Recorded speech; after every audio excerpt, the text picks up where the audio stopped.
Donc aujourd'hui on se retrouve pour la première vidéo facecam depuis un petit moment. Et ça va être un top 15 des séries Gulli. Donc il n'y a pas toutes les séries parce que j'ai pas toutes regardé les séries Gulli. Ça parlera seulement des séries et non pas des dessins animés. Il y aura une deuxième partie sur les dessins animés très bientôt. Voilà, rentrons dans le vif du sujet avec en numéro. Donc en numéro 15 on a Hercule. Donc Hercule, c'est l'histoire de Hercule tout simplement, qui vit une vie plutôt tranquille avec sa famille, mais sa vie se voit mouvementée par l'apparition de différents ennemis à chaque épisode.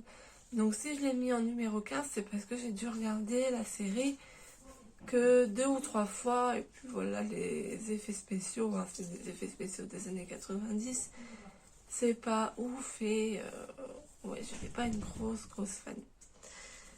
Numéro 14, c'est le loup-garou du campus. Donc là, on est donc sur un jeune adulte qui vit donc au campus de son université et qui se fait donc attaquer par un loup-garou et devient un loup-garou et vit du coup différentes aventures vis-à-vis de ça. Alors c'est une série qui est sympa à regarder, mais pareil, je l'ai regardée que 2 ou 3 fois, tout au plus. Et voilà, elle est bien, mais sans plus. Ensuite, on a Sister Sister. Donc, c'est une sitcom en fait qui parle de la vie donc de deux sœurs jumelles. C'est une série pareil que j'ai regardée peut-être 2-3 fois, mais elle est vraiment sympa. C'est humoristique, c'est bien mené, mais il y a d'autres séries qui sont plus hautes parce que je les trouve mieux. Voilà. Ensuite, on a numéro 12, Rivaux mais pas trop. Encore une fois, c'est une série que j'ai pas trop regardée. C'est une série donc, qui parle d'un garçon donc, qui est bohémien et qui est ami avec une fille donc, qui n'est pas bohémienne et ils vivent plein d'aventures. C'est bien rythmé comme série, mais pareil, comme je l'ai dit, je l'ai regardé que 2 ou 3 fois quand j'étais plus jeune.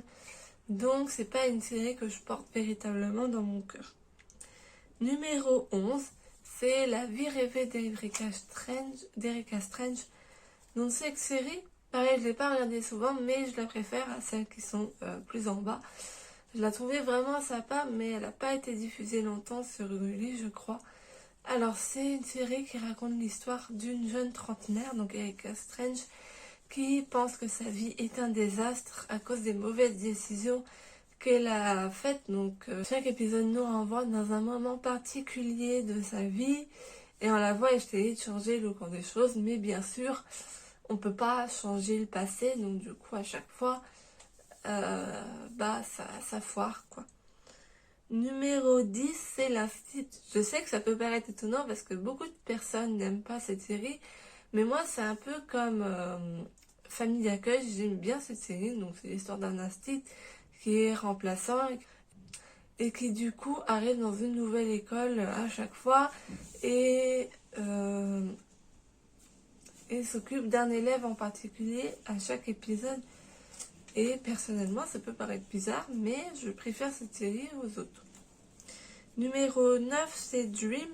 Donc Dream, c'est l'histoire d'un groupe de jeunes donc qui étudient dans une école. C'est un peu un truc à la Windows Stress, mais en plus court et en plus adolescent.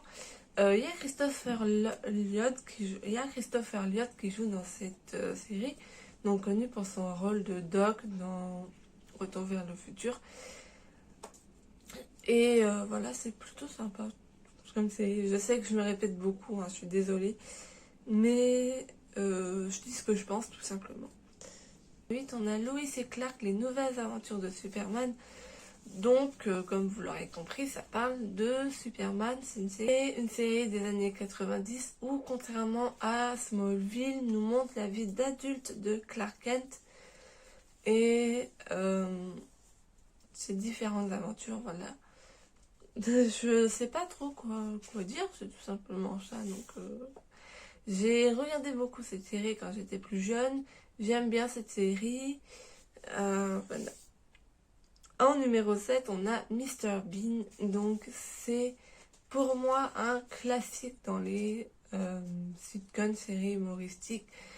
J'aime beaucoup. J'ai beaucoup aimé la façon dont l'acteur a réussi à nous faire aimer un personnage qui ne parle pas, mais qui a réussi à nous faire rire avec ses mimiques, avec ses actes. C'est vraiment une série que je trouve très drôle. Voilà. Numéro 6, on a Plus belle la vie. Oui, Plus belle la vie a été diffusée sur Gulli. Et oui, j'aime cette série, premier degré. Je la trouve vraiment bien. Cette série, c'est une série qui parle des habitants donc d'un quartier de Marseille, le Mistral. Il y a différentes intrigues qui entourent ces personnages. La première intrigue étant l'intrigue sur le docteur Livia, qui est un tueur en série qui est vraiment passionnant. Oui, c'est passé sur lui. Numéro 5, c'est Son Altesse Alex. Donc c'est une série que j'ai pas tant regardé ça, et pourtant elle m'a plus marqué que les autres séries que j'ai pas trop regardées. Et je suis en train de recommencer à la regarder en ce moment. Je vous ferai un série time d'ailleurs, cette série. C'est l'histoire d'une jeune fille qui s'appelle Alex et qui découvre le jour de son anniversaire que c'est une princesse. Je vous mettrai le nom du pays ou de la ville de laquelle elle est princesse, d'où elle est princesse, qui doit faire face donc qui doit faire face donc à ses responsabilités de princesse, à sa vie d'adolescente, mais également à son oncle maléfique qui veut prendre le contrôle donc qui veut devenir roi, tout simplement. Numéro 4, on a Sabrina l'apprentie sorcière. Alors cette série, je l'ai regardée et re-regardée. C'est vraiment une série que j'adore, que j'ai regardée à chaque fois jusqu'à la fin. Donc ça parle tout simplement donc de Sabrina qui a 16 ans et qui découvre donc à son 16e anniversaire qu'elle est une sorcière. Et pareil, elle doit gérer sa vie d'adolescente, sa vie de sorcière. J'aurai un série time dessus aussi, c'est vraiment une série que j'adore et que j'ai terminé. Numéro 3, c'est De tout mon cœur. Numéro 3, c'est De tout mon cœur. C'est une série que je suis en train de regarder en ce moment. C'est vraiment une série que j'adore. C'est un peu niais hein, sur les bords, mais c'est sympa à regarder. C'est l'histoire, donc je ferai un série thème dessus et une vidéo un peu plus sérieuse dessus parce que il y a un acteur en fait qui a fait des choses extrêmement graves, donc c'est pour ça que ça reste assez compliqué de regarder cet acteur. Mais bon, c'est le personnage dans la série et on parlera donc de ça plus tard. Là, je suis en train de m'égarer. Je vais vous dire le résumé de la série. C'est une jeune fille donc qui s'appelle Patricia et qui est passionnée par le chant et elle déménage à Buenos Aires avec sa maman Carmen. Elle ne connaît pas son papa. Elle va vivre tout un tas d'aventures, des histoires, il y a des histoires d'amour. Mais bref, je vous en parlerai plus en détail dans un série time. Numéro 2, c'est une série qui aura aussi le droit à son série time, que j'ai regardé aussi, qui s'appelle donc Grand Galop. Donc, vous devez connaître Un Grand Galop. C'est l'histoire de 3 jeunes filles, donc Carole, Steph et Lisa, qui font partie du club du Pâquereux, qui sont passionnées de cheval et elles vivent plein d'aventures dans ce club et en dehors aussi. Enfin, c'est une série que j'adore. Voilà. Et la numéro 1 que j'ai pas terminée, faudrait que je m'y remette quand même. Il y a je crois 16 saisons, un truc comme ça. C'est Heartland. Donc ça parle d'une jeune fille qui s'appelle Amy et elle perd sa mère en allant sauver un cheval. Et il y a une tempête le soir où elles vont sauver ce cheval. Et du coup, il y a un accident de voiture et elle découvre qu'elle a le don de parler aux chevaux, si je peux dire. Et c'est vraiment une très bonne série aussi. Il y a plein de personnages qui sont attachants. Il y a des histoires d'amour, il y a des dramas. Enfin bref, il faut que je la reprenne. Je me suis arrêtée à la saison 7, 8, je sais plus trop. Là, j'ai recommencé la série et j'avais déjà recommencé avant. Donc voilà.